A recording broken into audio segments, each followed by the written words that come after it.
ko. Pasalamat ako sa Panginoong Diyos at ginawa kayong living instrument of God. Kaya yan.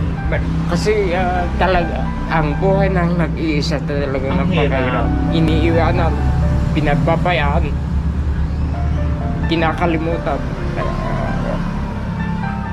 Doon ako upad.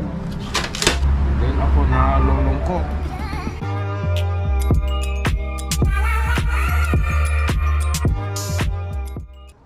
Ayan, magandang hapon po sa ating lahat mga ka-MJ. Bumisita po kami dito sa bahay po ni Tatay Berto. Kung naalala nyo po si Tatay Berto mga ka-MJ, yung nakatira po dito sa kulungan ng baboy mga ka-MJ. Ayan. Dito po yung dati nilang bahay mga ka-MJ. Ayan po.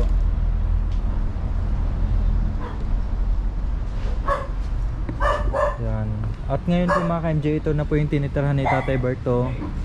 Yung dating kulungan ng baboy. Ayan. Ayan, manghingi po kami ng dahon ng saging mga ka-MJ dahil po kami magsusuman.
Opo.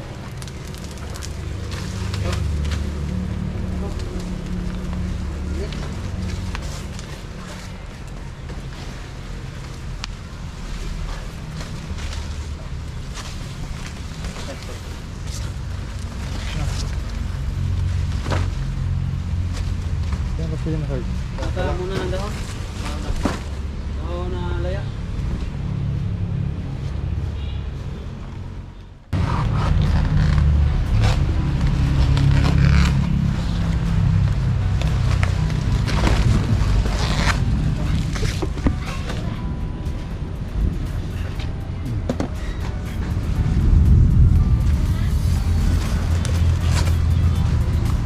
Yan, kumusta po kay Tatay Bert?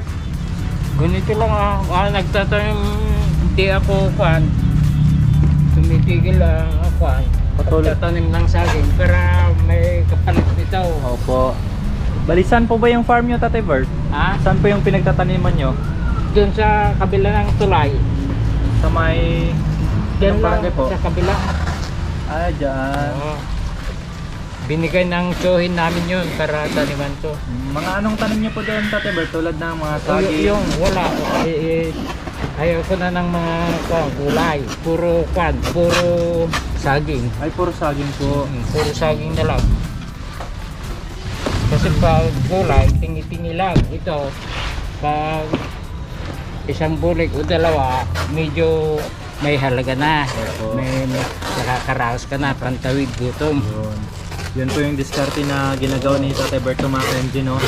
Nagtanim po siya ng mga saging para kahit paano po ay pagdating ng bunga may bibenta siya. Nagpipitos ako, pag dumating ang bagyo, tinatas ko yung dahon para hindi matumba, matali. Opo, para hindi mano ng hangin. Dito pa nga lang po sa bakuran ni Tatay Berto mga ka-MJ, ang dami niyang pananim na puro saging eh. nakaraan binigyan tayo ni Tatay Bert nung ano, tundan ba yun? Ikaw ba yung binigyan ko ng Opo. yung hinog na? Opo. Binigyan natin. Ikaw pala yun. Ito po yung si Tatay Bert Mackenzie nung napuntahan po natin. Yan po yung bahay niya. Tatay Bert, yung bahay niyo, ilang taon na po kayo dyan sa ano ng parang kulungan ng baboy po, Tatay Bert? Ano yun? Ilang taon na po kayo dyan? Dito? Opo. Kulungan ng baboy niya dati. Magmula 2008 nung binagyo ito, no? Nasira yung 2008. luman yung bahay po. So nung 2015, lumipat na ako diyan. Kasi talagang pabulusok na lahat ng mga Kumusta kandyan. naman po yung tulugan nyo dyan, Tatay Bert? Walang pintuan. Ang pintuan ng baboy. Yung Nasanay na po pintuan kayo, ng Tatay baboy. Bert, no? Kaya nga, tulungan ng baboy yan. Hindi naman po malamig pag ano, Tatay Bert? Malamig po siya pag ano, tagulan. Malamig, pero Kaya naman. tagpi-tagpi ko, rutap ko ka, yung mga, kung minsan may tuwalya, may kumot. Sige, kung malamig, na malamig. Opo. Ganun lang ginagawa ko. Ito po yung si Tatay Bert, no? Dating kagawad ng barangay. At ano nga po yung Tatay Bert? Ano kayo? Dati? Lupon? Ano yun? Barangay Kagawad ako dito noong 1982 up to 1997.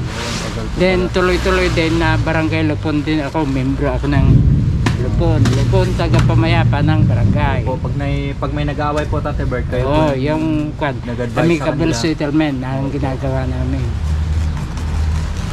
Amicable settlement. Para maayos yung kung ayaw talaga, wala, mahirap yung ariglohin, po-forward namin sa municipal court. Ito yung tanging kasama ni Tatay Bert Mackenzie, yung kanyang alagang aso, malaki na rin. Kasama niyo po.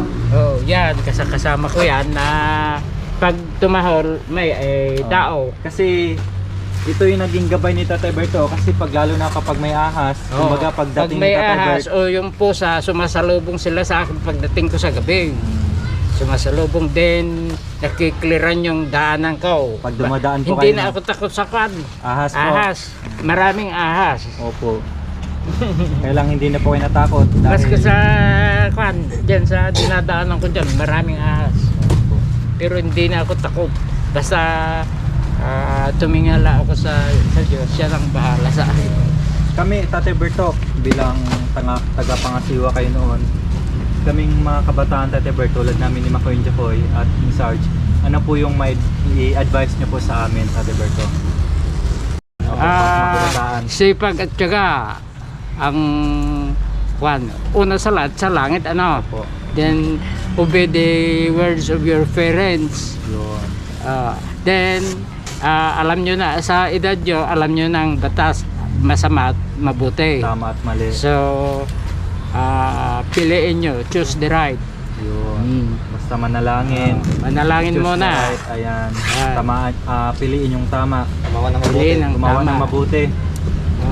Yun ang Search. dapat mong sipag at syaga. Grabe. Then Dito na, marami. bahala ng Diyos sa the good work shall be your reward. Yun. Ilang Good taon life. na nga po kayo, Tatay Berto? Ilang taon na po kayo? 77 na ako. Yun, 77 years old, pero malakas pa rin po si Tatay Berto 77. mga ka-MJ, no? Kuha ako eh, dala diri kuya. O sige. Kuha At niyo. kasya na ba yan? Kung kulang, balik kayo. Sa sarili lang po namin, kakainin po namin kasi nakaraan po may tinulungan din kami, nagtitinda ng kamunting kahoy. Binili po namin kaya humingi po kami sa inyo na Diba? Kaya lang, hindi po nag-asawa si Binibigyan kayo Tatay ng- Berto mga ka-MJ. Walang Ah? kasama sa buhay, walang asawa si Tatay Oo. Berto. Kasi nung tuwing babalakin ko, may namamatay dito sa amin. Opo. So, 6 ang Yun nga po yung lumisan sa akin. kinukwento ni Tatay Berto noon, kapag babalakin niya mga mag-asawa, may namamatay sa pamilya niya. Kaya parang tinigil niya ni Tatay Berto. Yun Wait lang kayo. Kasi Ay, marami nanag, namang gastos ah. sa At saka hindi pa yon, yung mga pamangkin ni Tatay Berto, siya yung nag-aalaga noon. noon, nung maliliit yun. Maliliit pa. Maghahanap buhay yung magulang. Opo. kami ang tagabantay sa mga anak. Yun. So ayun mga ka-MJ, no, binisita po namin dito muli si Tatay Berto, dinahanan po namin. At hindi lang po yan, kahit papano may dala po kaming bigas ni Tatay Berto. Ayan, kahit papano. Yan. Handog po ni Makoy at ni Jacoy para po kay Tatay Berto. Ito yung kan, yung May konsumo na po ito Tatay Berto, no? Tulad Opo. yun, tagulan, mahirap magano. At Yan. hindi lang po ito Tatay Berto. Magkapatid kaya? Opo. Hindi lang po yan, Yan. pambili po ng ulam. Yun, may pambili pa ng ulam si Tatay Berto. Last na lang tayong itong Dahil napakabait ni Tatay Berto mga ka-MJ na binigyan ng dahon ng saging. Ayan, pinasaya rin pa natin si Tatay Berto. Sa September, balik kayo dito, maraming bunga na pipitasin ko. Yun. So, kung gusto niyo, ipaghinog, magpapahinog ako, yun ang masasambahan niya, baka Opo. sakali. Di bali po, pag nakagawi po kami, bisibisita na lang po kami sa Kagitna inyo. ng September ha. Ay, opo. Ayan. Sige. Sige, Tatay Berto, mag-ingat po kayo ha. Oo, At salamat sa dahon ng saging na binigay niyo po sa amin. Ayan. Di bali po, Tatay Berto, bisibisita na lang po kami dito Sige, ha. Kasi, mag-ingat din kayo sa mga pinagpunta opo, ganun din po sa inyo, Tatay Berto, mag-ingat din po kayo ha. Lalo na may edad na po kayo. Tulad ng dati, ang napakasipag nyo po dahil nag-uuling po kayo. Yung mga malalaking Naubos puno ng ang- kahoy, kinukuha nyo po para maiuling nyo. At ngayon po ay patuloy pa rin po kayo sa pagtatanim ha. Babay Ng na Tatay saging. Berto. Opo, Oo. ingat po kayo. Kasi yun ang inaasahan ko, Opo. mga pantawid dito Opo. sa Diskarte lang po kumbaga. Sige, maraming salamat Sige po, din sa Tatay Berto. pagdalaw nyo, ano? Opo. Ito po.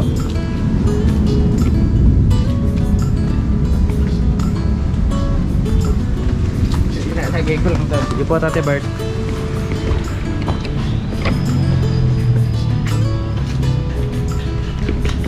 Yan. So ayun po mga MJ, pauwi na po kami. Ang mahalaga ay nakamusta natin dito si Tatay Berto. Kahit papano nabigyan natin ng munting may masasain niya at pambili ng ulam. So ayun mga MJ, maraming salamat po sa inyong lahat. At syempre po, paki-share and subscribe po yung aming channel, Makoy and Jacoy Team Madam Lori. Maraming salamat po sa ating lahat and God bless us all po. Salamat. Bye-bye!